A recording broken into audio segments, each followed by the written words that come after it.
Gutom ka ba pagkatapos mag-beach? O naghahanap ka ng mapagdadalhan ng buong pamilya at barkada na hindi mabubutas ang bulsa mo? Huwag ka nang lumayugar dahil may bagong food destination dito sa isla na talagang dadayuhin mo. Baka magtatanong ka na naman ng Dinmad Tugar. Oo na, sasabihin ko na kung saan ako pupunta. Kaya naman, tara, samahan mo ko.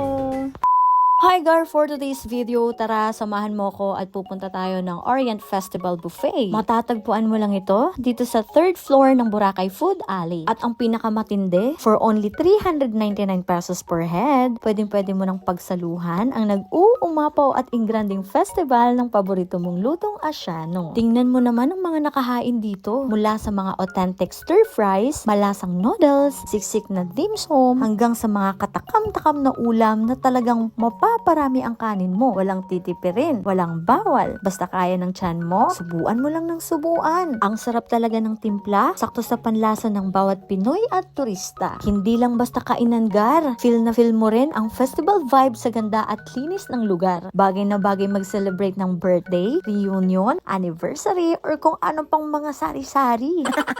Busog na ang tiyan mo, happy pa ang wallet mo. Kaya ano pang hinihintay mo? Dalhin mo na din ang buong pamilya at barkada mo. Punta ka na dito sa Orient Festival Buffet sa 3rd floor Boracay Food Alley, and for only 399 pesos lang, anli sarap at anli busog na. Kita-kits tayo dito Gar. Yun lang for today's video. Bye!